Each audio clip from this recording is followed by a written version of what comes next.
Welcome to Let's Rewatch It Again. I'm Jordan, and today we are rewatching an episode of Parenthood, an ensemble TV show about the Bravermans. The Bravermans are a family with 4 adult children who are navigating life as adults with families of their own while still being incredibly connected to one another. Parenthood is a comedy drama with hour-long episodes developed by Jason Katims. Katims.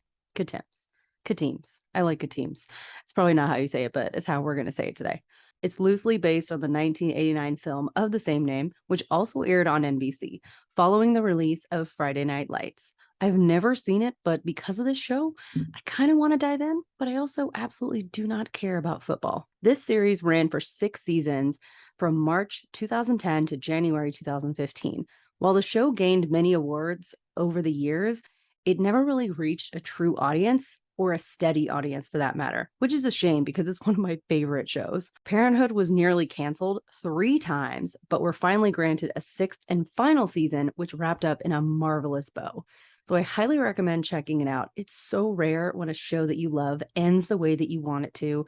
And maybe the ending isn't exactly perfect, but it does tie everything together and make you feel at least satisfied that all of the characters are moving in a good direction, or that we left them in a great place. You can currently stream Parenthood on Hulu, but today I am rewatching DVDs. I will say this show is not for everyone. There are tons of characters and usually a lot of plot lines of varying size to follow within each episode. Adam could be considered the main character. However, every sibling has an arc as well as their children and or spouses. Parenthood was shot with 3 cameras, which means the actors do not have to repeat their lines several times while the camera moves from one face to another.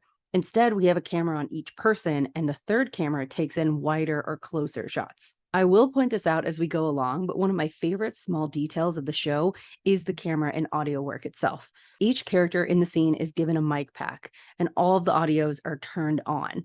That might sound typical, but it's really not. The creators wanted the viewers to feel the chaos of family.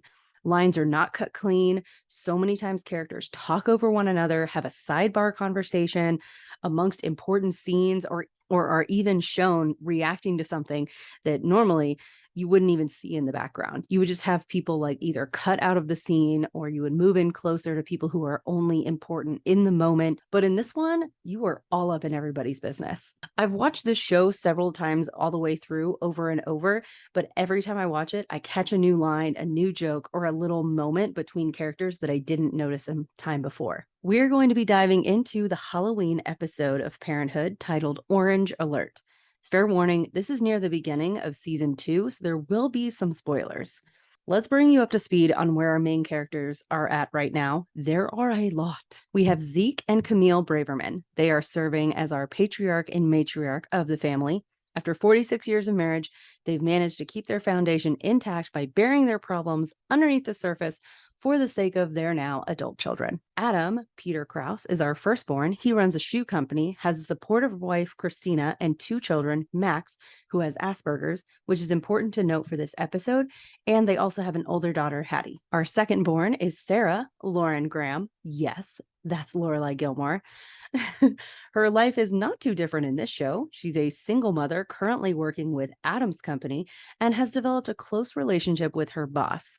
She also has 2 children, rebellious Amber and sensitive Drew. Our third born is Crosby, Dax Shepard, who was once a happy-go-lucky bachelor living on a houseboat when a girl from his past arrived to introduce him to their 5-year-old son, Jambar. At this point in the show, Crosby and Jasmine are together and have just enrolled their son into the same school as his cousins. Then there's our youngest, Julia, Erica Christensen.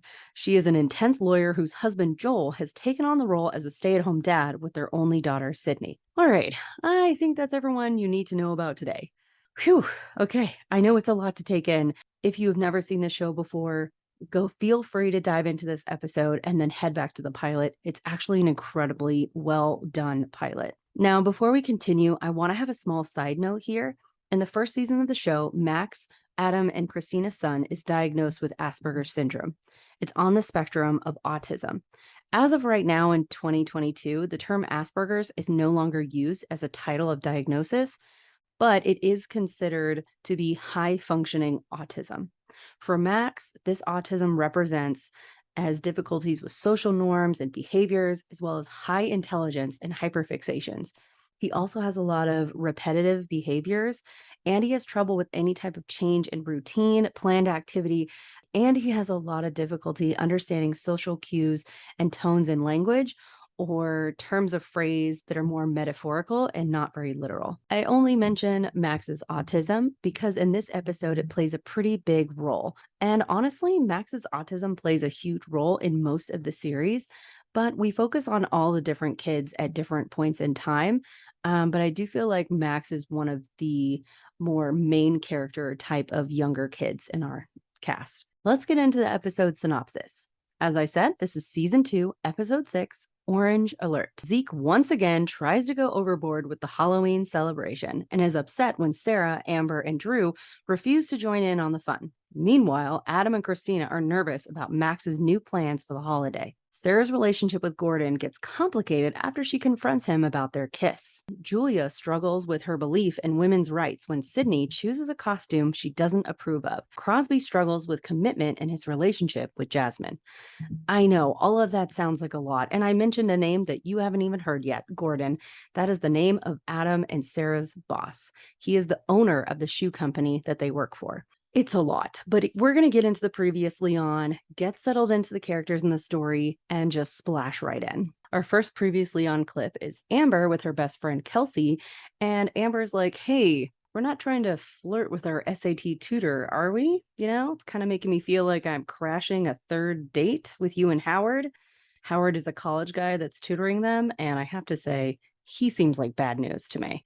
Kelsey isn't a whole lot better. Our next little clip is Jasmine giving back a ring that Julia let her borrow to wear to like the principal meeting to get Jambar into this school because they react better when couples are married and it's a more stable at-home environment. I'm sorry, that should not be required to go to school, but I can't. I digress. And it's just like this cute little moment that we see that like they liked the idea of being tethered together as a married couple, even if they weren't really married. It's just pretend. Then we get a little clip of Sarah kissing her boss Gordon in the parking lot. Oh my. We go right into our episode with Adam drawing the words Halloween in orange marker on the dry erase board. Christina is nonplussed. She is very, very organized, as she should be, because her son requires a lot of routine and sameness in his life. And so she has a dry erase board calendar that's color coded. Everything is very specific. And I actually really like this about her, even though it can be sort of annoying. Max comes in and announces that he wants to go trick or treating. The only time he's ever been was when he was 18 months old. And let's all be honest, that doesn't count. But he just hasn't really enjoyed this kind of like crowd mentality, lots of fire, like candles and jack-o'-lanterns and things like that. But he's seen it, how it all goes down. And he's like, this is amazing. You get candy, you get to wear a costume, and he decides that he wants to be a cockroach because his hyperfixation is bugs. Yes, bugs, bugs, bugs, all the time, bugs. Ugh. I mean, I don't hate bugs, but I don't enjoy them. We then go over to Julia's house and she's helping Sydney, her daughter, get into the car. Sydney is wearing purple and oh my gosh, she should always wear purple. She looks so cute. And of course, Julia looks amazing in her business outfit with her like bun and sophisticated air that she has. And she's asking Sydney, what do you want to be for Halloween? How about a ladybug? And Sydney claims that she wants to be Miss America. Poor Julia. She is all about women's rights, and I would say she's more on the feminist side. And Miss America is so not in line with anything that Julia is okay with at all. She's very much like working mom, women at work, like, you know, all about the women power. And for her, she doesn't believe that Miss USA contest and likeness is something that women should strive for. But of course, Sydney is a little girl who sees the beautiful gown and all the sparkles and the just the glamour of it all, and she wants that. I get it. We then cut to Zeke and Camille's house where Sarah lives with her children. Like I said, she's a single mom trying to pull herself together. And she looks really good this morning, and everyone keeps commenting on it. And she's like, okay, stop. I just look nice. Like, whatever. They're like, ooh, is it for the forklift guy? Because she kind of like went on a date with this guy who worked in the warehouse. She's like, no, that's definitely over. Whatever. Zeke comes in with a huge box of Halloween stuff, and he has like a witch's hat on and like rubber chains around his neck. And he's all excited to like scare the crap out of the neighborhood kids. And I love it because this is one of those classic scenes where everybody's in the kitchen together and they all are talking over each other, trying to make plans, trying to escape certain plans. Amber says that she's going to Kelsey's for Halloween, and Sarah says she has to work at the bar because she doesn't make money at her day job. And Zeke is really losing at this battle right now. And Amber and Sarah both assure him that they will be wearing costumes and that they'll send him pictures. No big deal. And then we get this really cute shot of Drew holding a like mummy arm on and touching Zeke's shoulder with it. And they both like growl at each other and give a high five with the mummy arm in Zeke's hand. And oh my gosh, Drew is one of those characters who's really quiet. He doesn't usually have a lot of lines. And just like his little moments with other characters says so much. He didn't really grow up with a father figure. And so, in a way, Zeke, his grandfather, is the closest thing that he's ever had to a really good influence. And the two of them are super close. Also, Amber is very close with her grandmother, Camille, and I love watching those four interact. I wish that Sarah could have more for herself because I know that's what she wants.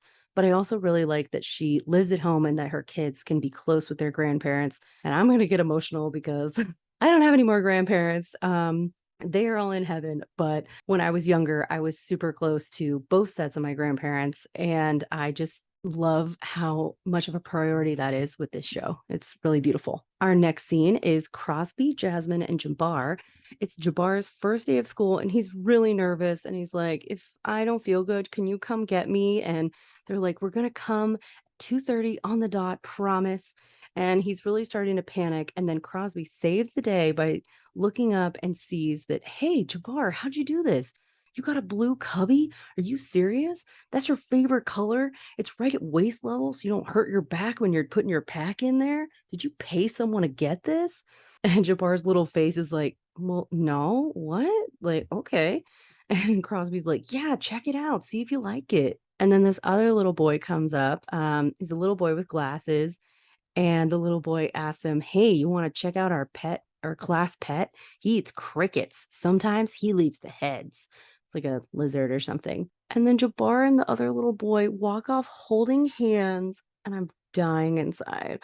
And Crosby and Jasmine are both having the same reaction too. They're hugging each other and they're both just like, oh my gosh, it's so sweet. Okay, so the thing about this show, it's going to sound like I am zipping through this action because that is how fast this show goes. We have had less than 5 minutes and we've already hit 4 storylines. Yeah, 4 story. I mean, we maybe 5 if you really consider that Zeke's plans are different from Sarah's plans. I mean, good Lord. And that's really how fast this show goes. We have really quick scenes with a lot packed into them.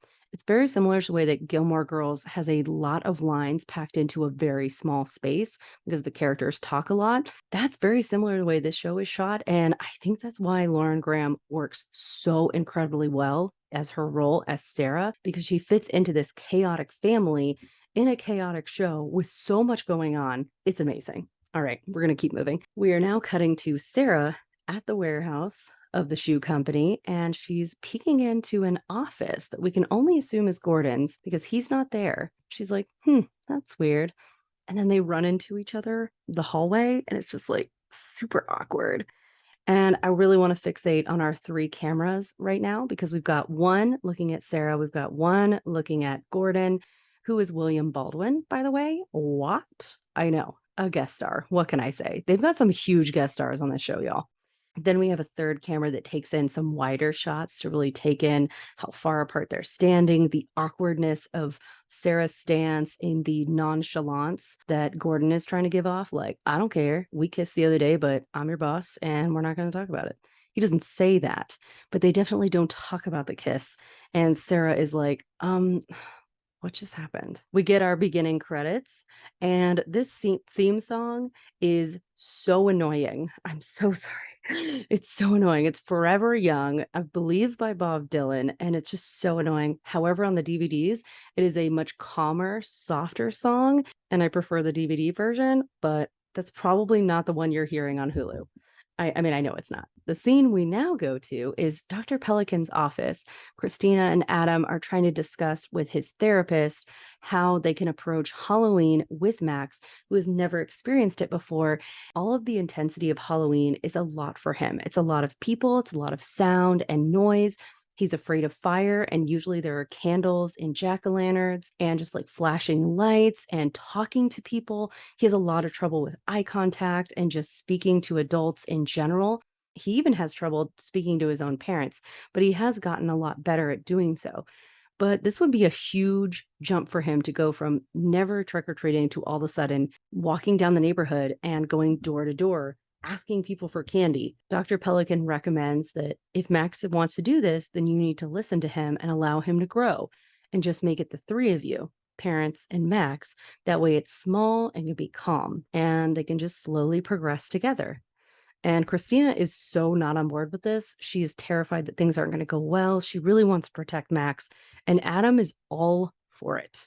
He wants progress. He wants to go trick-or-treating. This is important to him. He wants his son to get what he wants. And more than that, he wants, let's be honest, he wants his son to feel normal. And that's okay to want your son to feel normal. I get that. Crosby and Jasmine are looking for a new place for Jasmine. And Jasmine has a lot of great things to say about this little condo that they're looking at. And Crosby just keeps saying that he doesn't like this and I don't like that.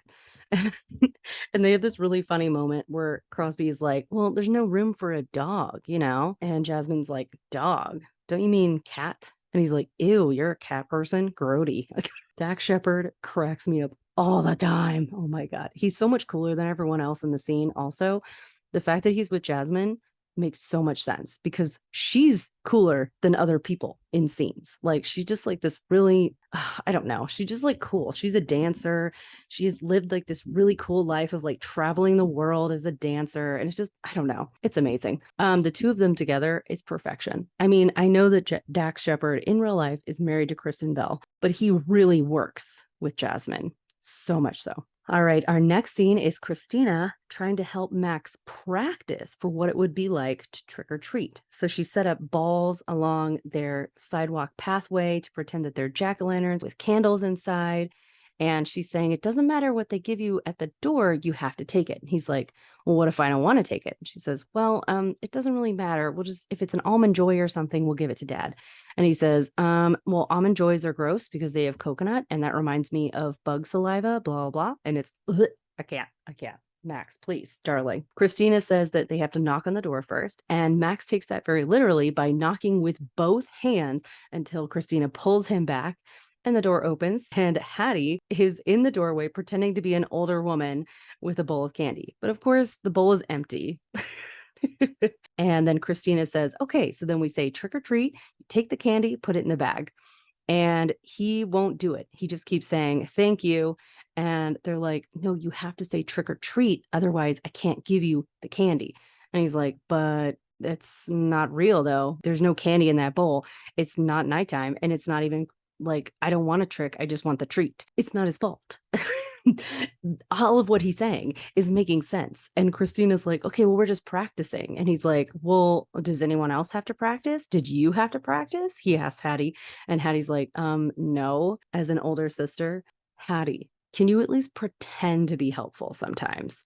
Because the way that she just does, I mean, she is helpful at times. Like, I'm not saying that Hattie can be helpful, but there are some instances where I'm just like, can you not? And I'm just like, you know that Max takes everything literally. So help him create that figurative speech. Because if you don't, no one else will. You know, it's like your family is the direct communication that you are going to have at all times. And that's how you learn language. And if you have trouble with language, they're the ones that help you figure it out. Come on, Hattie. He refuses to practice because why should he? And I mean, you know, we tried. We're now at Julia's office and dang, she's just so incredibly sophisticated, you know, all like the dark wood and the law books and the fancy bun with her fancy hair. And Sarah shows up with 2 stacks of to-go coffees. Sarah shows up and the camera swoops to face Sarah. And she says, hey, turns out the Berkeley coffee near me is the one near you. I kiss my boss. Okay. And Julia says, I'm going to have to take this. Can you please go? To her colleague, who scoots out of the room. Sarah immediately sits down and gives Julia one of the coffees that's supposed to be for the people at her work. And Julia's like, okay, tell me, how did this happen? And she's like, I don't know. I was just so powerless to stop myself. He's got like that slick back hair that kind of like swoops forward at the end of the day. And he just made me feel like for a minute, maybe I could be with this successful, good looking guy. And Julia's like, you can. And Sarah says, no, I can't. Those guys like you, okay? They'll kiss me in the parking lot and then never call me. And Julia rolls her eyes like, okay. And I really love this dichotomy of like Sarah, once upon a time, was the cool, sexy older sister, and Julia was like the younger, sporty sister. And now their roles have kind of switched, that like Julia's accomplished and successful in her career and in her family, and Sarah feels less than. And I just think that's the coolest thing about sisters, is that any point in life, your roles can quickly switch. And whoever was once older or younger, it starts to not matter as much as you get older. I would say past like 25, it doesn't really matter who the older sister is. One can swoop in and help the other or be a counselor to the other. It's just fantastic. And I love it. Julia says to Sarah, okay, remember the talk you had with mom about boys? And Sarah's like, that you can get pregnant in a hot tub even if you don't have sex. And Julia's like, wait, what? No, what? And Sarah's like, oh, what? Maybe we got different talks. Again, different age groups, different daughters. That's how it goes. And Julie's like, no, the one where she said boys are dumb. And Sarah's like, oh, right, that. And as they're talking, Sarah is trying the different coffee cups of other people's coffee orders and deciding that she doesn't like them and sticking it back in the stack. And God, it's just such a funny little character thing. And Julia says, no, you're going to go back to work. You're going to talk to him about this outside of work. You're going to give these people their coffee, and you're not going to let that jerk ruin your career. Okay.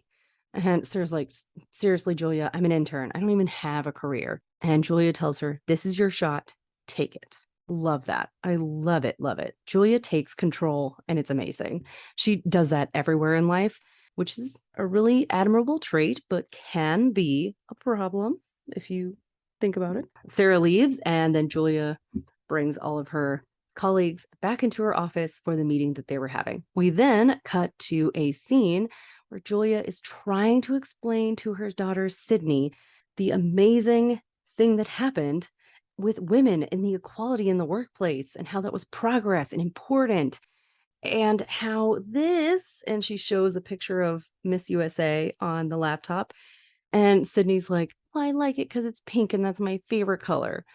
Poor Julia's like, well, yes, but kind of goes against everything that we've been struggling with as women for the last 50 years, and she looks at Joel for help, and he's like, you know what? It's way too cold in October.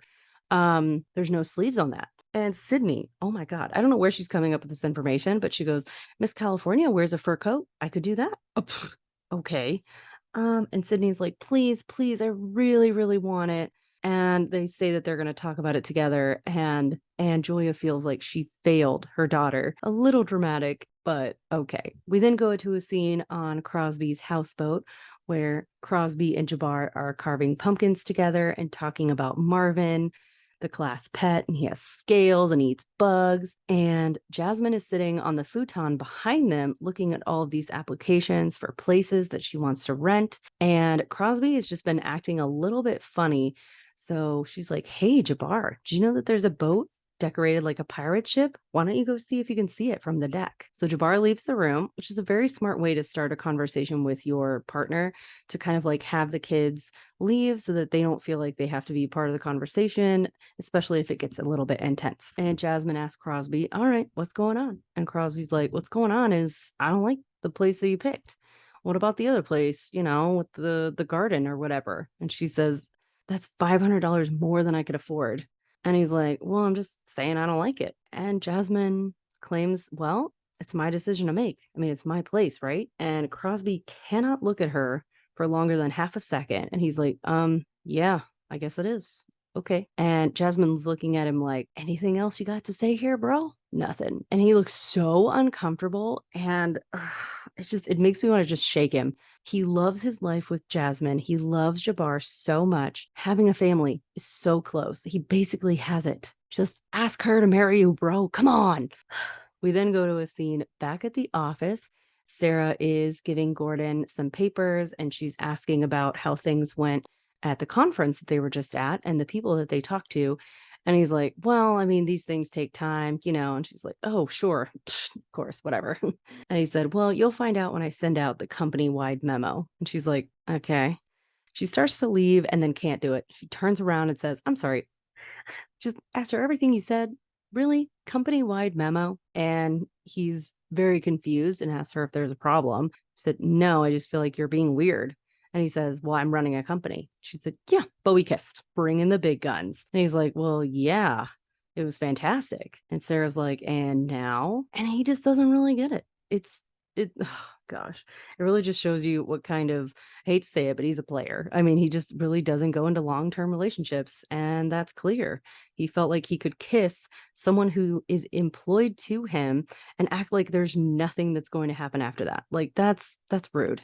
And she's like, all right, you clearly don't understand. I'm gonna go. And he's like, no, you don't get it. I mean, we have very different lifestyles. And she's like, what? I don't understand what that means. And he said, well, you have kids and I have a boat. Okay. And she asks, is having a boat a lifestyle? He said, we're acting like teenagers. And she goes, I don't know, maybe I'm not teenager enough for you. Oh, it's a low blow. But honestly, it gives me the ick. Like, ew. Just because of that comment, I don't like Gordon. It really does say he is the type of guy that dates younger women because it's quote unquote easier. And we all know what that means. Manipulation, getting what he wants and leaving when he wants. Ta-da. And poor Sarah was really hoping that she would actually be with the something guy, you know, instead of just the nothing guys that she always has. Back at Adam and Christina's, Zeke is hanging out with Max in his bedroom. Max is playing with bugs and trucks, and Zeke is explaining to Max why Halloween was so important for him, that right before he was supposed to leave for basic training to the army, you know, it was Halloween, and him and Camille had just been married and they were going to be apart for several months. And so that night they celebrated all the holidays at the same time, Christmas, New Year's, Easter, and they just really went all out. And it was the best Halloween he'd ever had. And so for him, that night means more than just a regular trick or treat event. Then he gives Max a orange pillowcase with like spider web print all over it with his name embroidered on it.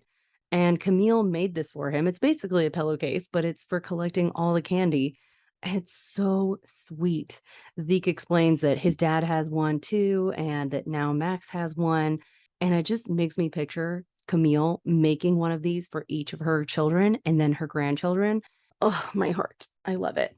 And so Max runs off all excited to figure out the math of how much candy he's going to get in there, because Max is definitely smart enough to figure that out. Now, Christina and Adam are walking down the sidewalk, going door to door to try to convince people to use little glow sticks rather than candles in their jack-o'-lanterns. And they're giving people the glow sticks. It's so smart. So they end up talking to a neighbor.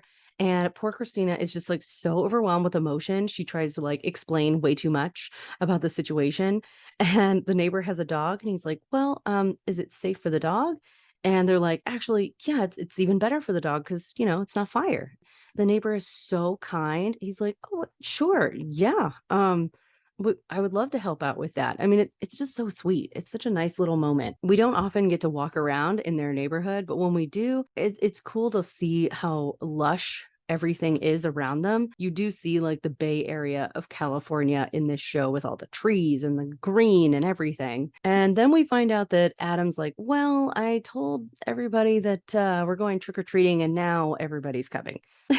And Christina's like, okay, no, Dr. Pelican said it was only supposed to be the three of us. And Adam's like, I know, but everybody wants to support Max and they all want to be with him for these really big moments. So now instead of being a quiet, careful moment, it is going to be a giant spectacle. I told you how many characters there are. All of them together is a lot. I can't even imagine how much that must be for Max to handle. Now, Amber and Kelsey are trying on costumes in Amber's room, and Amber's trying to describe to Kelsey how important Halloween is to her family and how she really does want to go trick-or-treating with everybody. And Kelsey is so not paying attention. She's like, no, look what text I got. And it's from Howard inviting them to a frat party. Do not go. Ladies, you're in high school, you're young girls. The last place in the world you need to be is at a frat party with drinking and older guys who God knows what have intentions. I can't. And Amber is conflicted because Kelsey is her best friend. She wants to do what Kelsey wants to do, but also, is this a good idea? Probably not. Go with your gut, Amber. Go with your gut. Sydney is now wearing a pink formal gown with little rhinestones. Her hair is piled on her head in this like intricate, poofy bun curly situation. Julia is still trying to talk her out of it. She's like, so are you sure you don't want to put on something else, just in case you have any moral dilemmas with your outfit? I just want to remind everybody, Sydney is 6. But I love that Julia always talks to Sydney as if she is more than 6. They use big words with Sydney because she's very smart. She can understand, and they want her to understand. I love that. They don't baby talk with Sydney. They don't tiptoe around conversations with her. They really speak to her like she is an adult. And it's very respectful, very kind. But of course, she's still a kid, and they still do have fun with her as a kid. But God, it's so funny. And Sydney is just living it up. That she's wanted this moment forever. She even like lifts her hand in the air to wave as Joel takes a picture of her. So cute. All right, it's officially Halloween night, and Sarah is working at the bar in what seems to be a Catwoman outfit, or maybe Batgirl. I'll be honest, I don't know which one is which, but it looks like she has cat ears on and like a cool like gold belt situation. Gordon shows up to her work and is like, I just really want to talk to you. And she's like, hi, I'm working. And he's like, yeah, but you were completely right about me. I only date younger women. The kid thing was always a deal breaker. And then there's the fact that I'm your boss. We are a terrible idea. I'm sorry, Gordon, but I agree. And Sarah's like, oh, wow. Thank you so much for coming to tell me that. Just really made my night.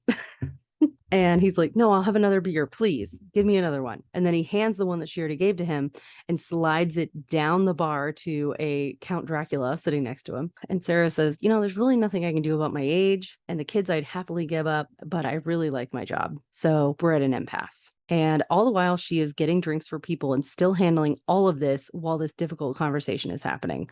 And he says, I'm just going to keep ordering beers and however many it takes to change your mind that you were absolutely wrong about me. I can't stop thinking about you. And she's like, Gordon, my boss. Maybe it's the cat suit. You'll get over it. And then Gordon says, I love it when people say no to me. I'm just going to stick around for a while if it's okay with you. I know this is supposed to be charming behavior, but it actually kind of makes me nervous.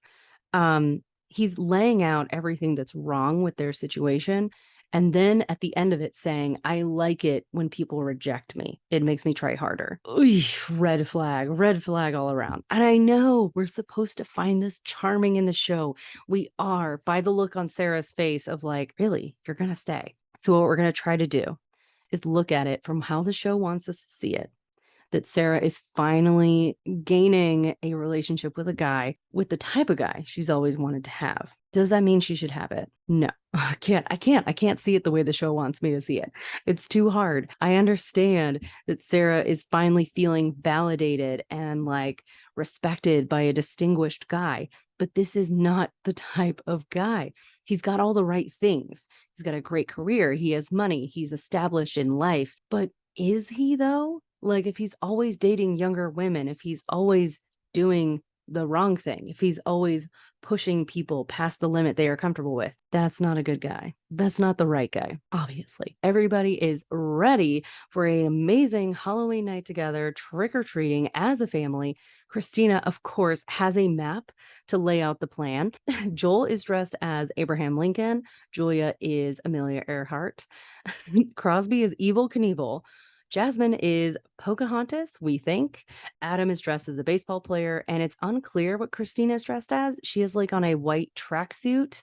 I don't know what she's doing. Later, she has like a cotton ball on top of her head. So I think she's supposed to be a Q-tip. I don't know why she would choose that, but like, okay, who knows? Zeke comes in dressed as the undead with a fake butcher cleaver, like halfway on his head. It's so funny. And he's just so dramatic, such a character. And of course, Max is dressed as a cockroach. He's wearing like a red tracksuit and his mouth is all like painted black and his eyes have like black eyeshadow. He's got like goggles and antenna, a whole thing. And so Adam says that they have an official list of all the houses that have been approved. Christina's like, okay, remember to say thank you, say trick or treat, and tell him what you are. You're a cockroach. And she's like trying to pump him up. And Adam's like, you need to relax. She's like, oh my God, I'm relaxed. You're so not relaxed, Christina. We then go to the frat party. Amber and Kelsey are arriving. Kelsey is wearing a sexy Marianne costume, and Amber is dressed as a banana, like full fake banana costume covering her entire body. It's kind of hysterical. They show up to the party, and Amber is like, maybe we should just go. And Kelsey's like, no, why? And she's like, I don't know. I see something I don't like. And then Kelsey turns around and they see that Howard, their SAT tutor, is making out with some other girl. Ugh. Kelsey is head over heels for this guy. She shouldn't be, but she totally is. So I'm going to pause right here. And I just want us to see the really incredible parallel that we're seeing in this show right now with this little episode. We're showing that Sarah is in, head over heels for her own boss when she shouldn't be, with a guy that is not a good guy. Kelsey, a side character, like way off to the side character, is head over heels for her math tutor, SAT tutor, whatever it's called. And she shouldn't be, because he's also not a good guy. And it's just interesting to see how this is going to play out, of how are these girls going to figure this out. Howard is clearly moving on to someone else, and Gordon is still trying to hold on to Sarah, and he's actually trying to step up and be a better man. At least that's what we think we are seeing. Back with the family trick-or-treating, Crosby and Adam are talking about how Jasmine's trying to get a place, and Adam's like, well, do you want to move in with them? And he's like, well, I don't know. I went to go see places with her, but at the same time, it's like, all this stuff that you and Christina have, And he's like, okay, and that scares you? And he's like, yeah, because in the 10 years in the future, I'm going to be you. It's daunting. No offense. And Adam's like, okay, sure. And we keep cutting back to the kids having a good time trick-or-treating. So we're seeing that everybody is together. All the plots are happening at once, which is really cool. I'll just keep saying it. This show does such a good job of showing the chaos of family, but not making us, the viewer, feel chaotic as we're watching it. Sometimes when everybody starts to argue, it can get overwhelming, but a lot of times when we have a scene where there are a lot of people in it, we just feel the excitement. The dynamic of their family just bleeds through the screen so easily, and it's fantastic. And for me personally, with ADHD, I am totally able to keep up with all of the chaos, and I actually think it makes it more fun. You can't look away for a second. You can't stop listening for 1 second. You got to be focused, and that's helpful for me. So Adam asks Crosby, have you talked to Jasmine about how you're feeling? And Crosby says, well, no. And Adam's like, do you expect her to read your mind? And Crosby just goes, yeah, that would help. I'm emotionally stunted. I blame dad. And Adam says, really? I always blame mom. And Crosby like, yeah, it's probably her fault too. Crosby, you have this incredible kid, this beautiful woman. They want to be a family with you. Like, come on. And he's like, I don't know, man. It's just, I don't know how I feel. How did you know when Christina was like the one? How did you know when it was time? And then Adam stops and thinks about it, and you see him feel that memory. And he goes, we're at this game eating cheese fries. And she looked at me, smiled, and bam, I didn't want to eat cheese fries with anybody else. And I really don't know why, but I really love that it's not a big grand gesture that creates that connection between you and another person. It's those little tiny moments, like, oh, just that little moment where you look into that person's eyes and you're like, whoa, that's it. That's my person right there. We go back to the bar where Gordon is eating a sucker and Sarah is telling the DJ, thanks for all the music. It's not driving me crazy at all. Her cell phone rings and she's shouting into the phone to be heard. And she's like, Amber, where are you? I have no idea where that is. What are you saying? Text me the address. I'll be right there. Gordon hears this and he's like, hey, when do you get off? And Sarah's like, Bobby, I'm so sorry. I'll call you guys later and fill you in. I gotta go. My kids. And Gordon's like, hey, I'll help. And she says, no, it's about my kids. You don't like them, remember? And Gordon's like, wait, you sound upset. And she said, I am upset. My daughter's with her supposedly perfect friend who got so drunk she can't drive her home. And now I have to go find them at some party across the bay. And Gordon's like, no, I'll drive you. And she said, I don't even know where I'm going. I barely even know the city that well. He says, look, come on. I'm a super fast driver. I'll get you there in a flash as long as you don't get us killed. And she says, you really are persistent. Yeah, he is. Then we go back to Adam and Christina and everybody trick-or-treating. Max is asking to go up to the haunted house. It's this big house on Elm Street that is super scary with like purple flashing windows and all this smoke everywhere. And they're trying to tell him, Max, there's a lot of candles, and we know how you feel about candles. Sydney is like, what's wrong with candles? I don't get it. And it's like, well, of course you don't. Nobody, adults are aware that he has Asperger's, but of course the other kids are not. Christina and Adam are both like, no, let's not do this. And Zeke is like, yes, we can. Let's do this. And Max says, if the little kids can, so can I. You know what? You can't break that logic. I get it. And Zeke is so ready for it. He's like, yes, let's go. Yeah. So like, okay, we'll all go together. Let's go. And they all trek up the street. And I love that they pan up. We see the street sign that says Elm with this giant scary house in the foreground. And it's so fantastic. We're back at the frat party. Good Lord. Kelsey has jumped into the pool. She's holding onto a pool float, thank goodness, but she's completely soaked. And all the college kids are just cheering about the fact that she's in the water. And she's so miserable. She's like crying. And oh God. And poor Amber, her banana costume, I don't know if it looked like this before, but it looks like it got dirty, or maybe it's supposed to be like the brown markings of the banana. I don't know, but it doesn't look good. And Howard is shouting at Kelsey that this is not a cool look or whatever. And Amber's like, you know what, Howard? Not helping. And Sarah is so sweet. She's like, I hate to say this, but Sarah is we're going to call it the cool mom. And I don't mean that she lets her kids do things they shouldn't do. I mean that she swoops in and she's like, I have done this. I know exactly how you were feeling in this moment. We're going to pull it together. So Sarah is like, Kelsey, come on, come to me. It's all right. He's just a boy. It's not a big deal. And Gordon is shaking his head like, that's not going to work. He's pulling off his jacket, throws it aside as Sarah and Amber are both like, come on, he's an idiot. And Howard's like, oh, thanks. And they're like, well, you are. Gordon jumps into the pool and gently lifts Kelsey up and out of the water. And all the crowd starts booing at them. And it's just like, really? College kids, really? And Amber looks at Sarah and goes, he's kind of amazing. And that really was like this grown man and his fancy, expensive clothes, I'm sure, got into the pool to rescue this teenage girl. I mean, like, and okay, we like him a little bit.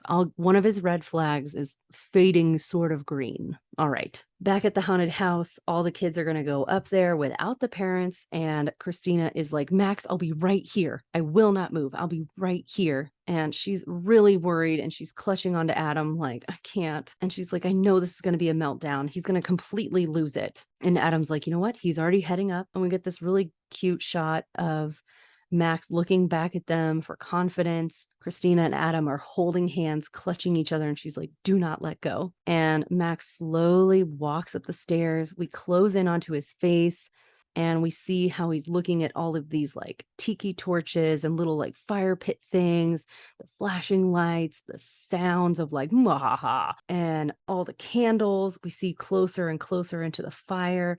We look at all the adults' faces, and then Max looks up at the house with all the purple lights shining through the windows and the skulls and the flashing twinkle lights. It's a lot. I mean, we're really feeling that overwhelming stimulation that he is feeling right now. He disappears into the gray smoke, and the parents are like, oh my gosh, are you okay? And then all of a sudden he's like, Mom, Dad. And he's running down and he's like, I got a spider ring. And it's just such a beautiful moment because he got candy and a spider ring. And they're like, that is so cool, Max. Okay, that's amazing. And just the giant sigh of relief and joy on Christina and Adam's face. It's everything. It's everything that they were hoping they would get out of this night and didn't even want to hope for it because it seemed like too big of a goal.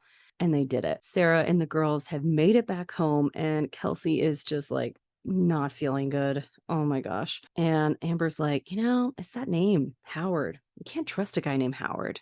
I don't really know any guys named Howard. So I'm just gonna have to trust Amber on that one. Sarah asks Kelsey if she's feeling okay, gives her some hot chocolate, and she's like, I'm really embarrassed.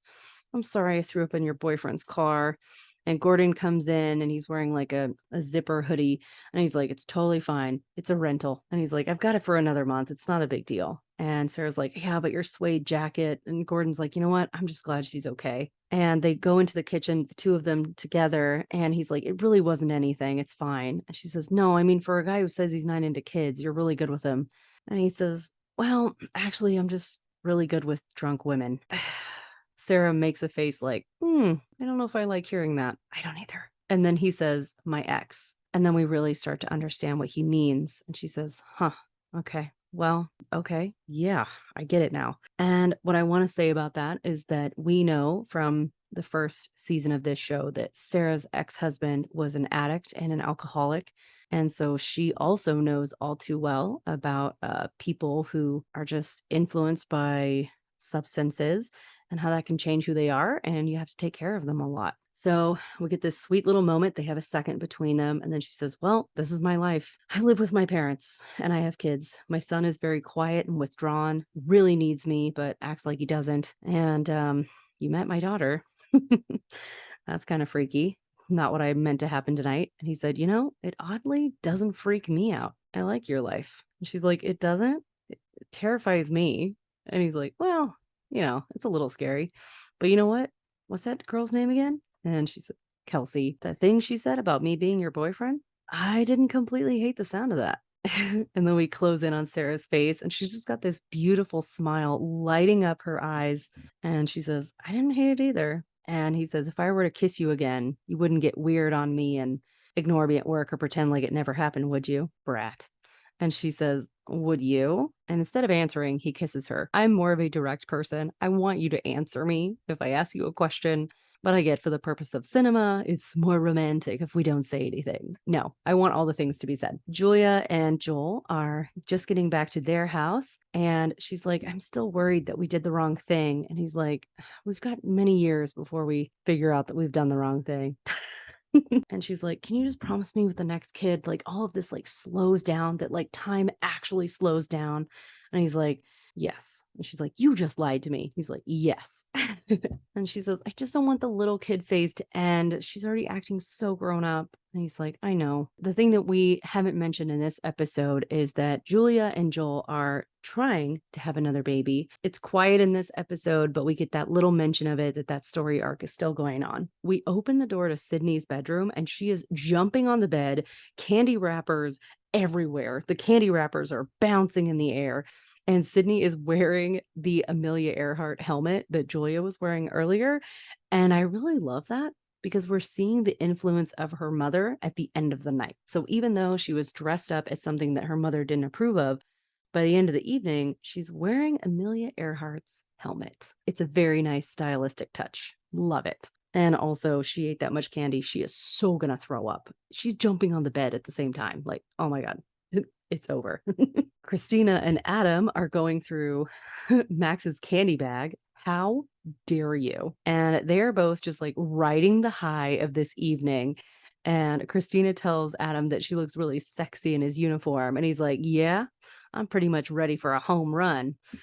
And then he tells her, you know what? Next year, if you want to play Monopoly Flashlight again, we can do that. And she said, no, definitely not. We are definitely and officially a trick-or-treating family. And he says, you know what? I'm so tired. I can't even remember if I gave this speech or if I just, made it up in my head. And then he looks at her and says, honey, I love you. And I want to thank you for everything you did to make tonight work. And she says, yeah. And then he says, I want to thank you for the safety lights, for the maps, harassing all the neighbors, and for putting up with my family, for putting up with me. And I just want to thank you for all the planning. You know what? And for the fact that you're willing to go see Dr. Pelican and go along with it, even though you didn't want to. And I honestly don't know how you do everything like that around here and hold it together. So I got you a little something. And she's like stuffing candy into her mouth as he's talking. And then he opens his hand and gives her the last Reese's. And she's like, honey, that's so sweet. And he says that he loves her She says that she loves him too. And she says, I hate Halloween, but I love you. And he said, it's not every day that a cotton swab tells me that they love me. And then we go to Crosby and Jasmine's, and they are also going through their kids' candy bag. Is this a normal thing? Like, or did they have their own candy bags? I mean, seriously, they're eating everybody else's candy. That just, I just despicable. I can't. And Crosby tells her that she looks super cute in her outfit. And I do want to take a second, little sidebar. She is our woman of color on this show, and she's wearing a Pocahontas outfit costume. I don't know. I definitely don't think people would be okay with that now.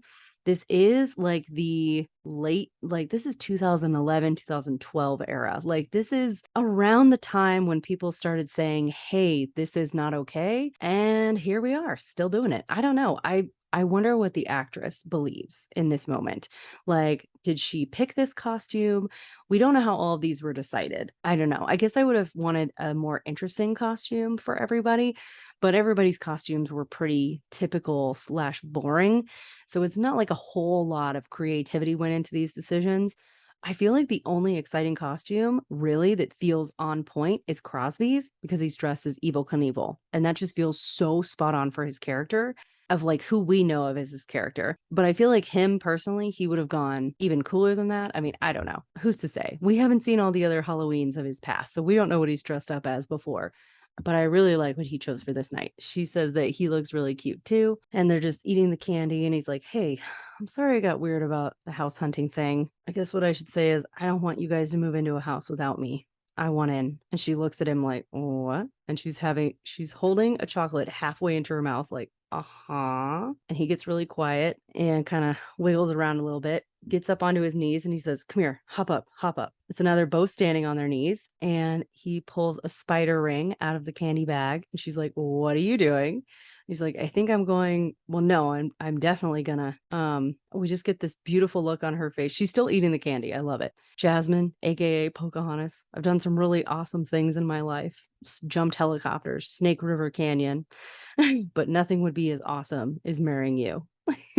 Gosh. And then he says, will you marry me? And we get a beautiful side view of them gazing into each other's eyes. She's looking down at the ring, looking up at him. And then we cut to black because that's our end of our episode. Are you kidding me? Oh, I hate ending there. But I do want to say that marriage proposal is interesting. He included like fictional names and fictional ideas into the marriage proposal, which is cute in the moment. But if you looked back on it, you'd be like, it feels almost like a fictional marriage proposal. It's spontaneous, which is very Crosby. But I feel like, I don't know. I wish he hadn't done it in that moment. I wish he had decided I want to ask her to marry me in that moment and then waited. But that's just not Crosby style. That's not who he is. Unfortunately, that is the end of our episode. I'm a little sad that it's over.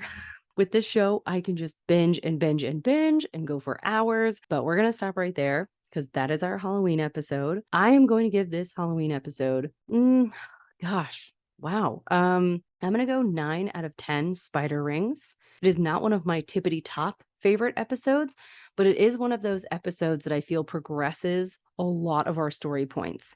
Even though we barely mentioned Joel and Julia's hope to have another child, we got it in there.